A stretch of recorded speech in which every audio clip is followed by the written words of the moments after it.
Hello, everyone. My name is Deacon Tim. I'm coming to you on Wednesday, the 14th week in Ordinary Time. It's just a lovely summer day. The sun's out, and everything seems to be growing in my yard. I don't know about yours, but life is abundant here, especially the chipmunks. We have an incredible population of chipmunks this year. So hopefully they'll uh, all find a place to live comfortably. Our gospel today is from Matthew, and it's a challenge to the apostles. Jesus is sending them out on their mission, if you will, but it could also be a challenge, an invitation, if you will, for us in our living out our Christian lives. So, a reading from the Holy Gospel according to Matthew. Jesus summoned his 12 disciples and gave them authority over unclean spirits to drive them out and to cure every disease and illness. The names of the 12 apostles are these. First, Simon, called Peter, and his brother Andrew, James, the son of Zebedee, and his brother John, Philip and Bartholomew, Thomas and Matthew the tax collector, James the son of Alphaeus and Thaddeus, Simon the Canaanian, and Judas Iscariot, who betrayed Jesus. Jesus sent out these 12 after instructing them thus: "Do not go into pagan territory or enter a Samaritan town. Go rather to the lost sheep of the house of Israel.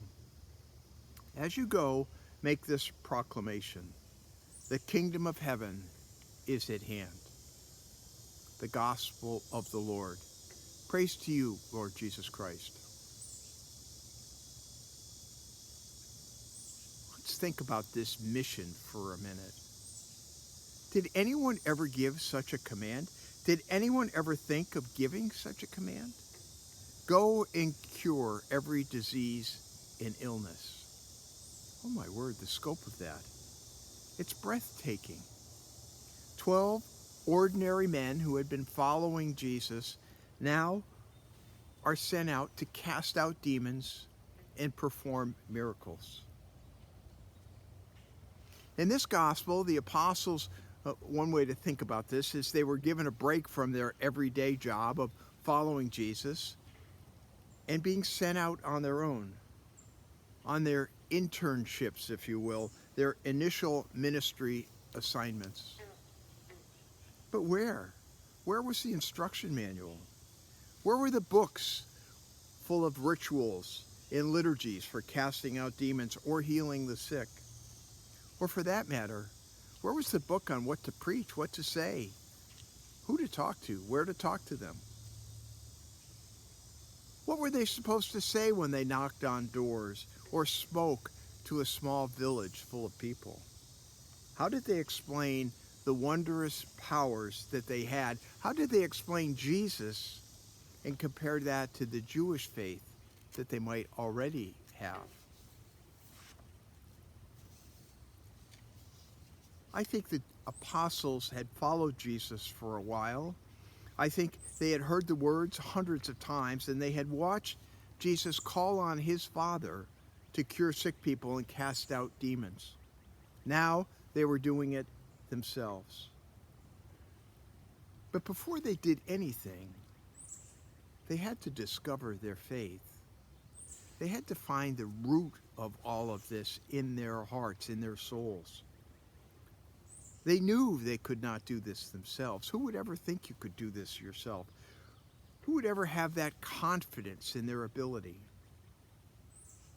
And they knew it wasn't their own power that allowed them to perform miracles. I imagine the apostles did a lot of soul searching before they realized that they had this faith in Jesus. They had to think about it. I don't think it was obvious to them.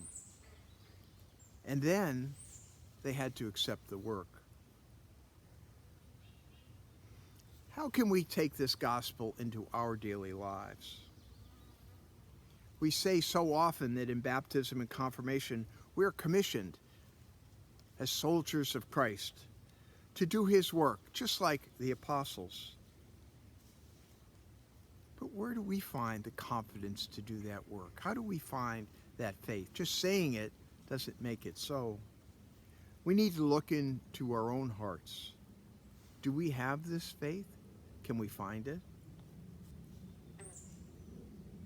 And it's important to remember that this chapter is in the 10th chapter of Mark. There are more chapters to go. And later in this gospel, the apostles have their faith challenged again and again. Strong faith today doesn't mean it'll always be strong. The apostles must have had strong faith to perform the miracles and cast out the demons, but that that same faith, was nowhere to be found when Jesus was arrested and brought to trial. Our own faith needs constant work.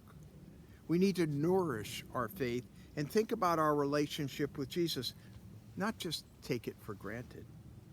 It's a living dynamic.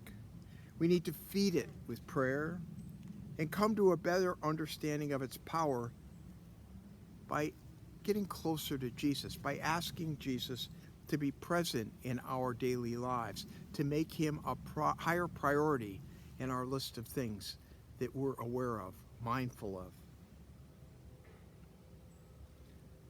We need to have a conscious presence so we are aware of him in the decisions we make, in the things we do.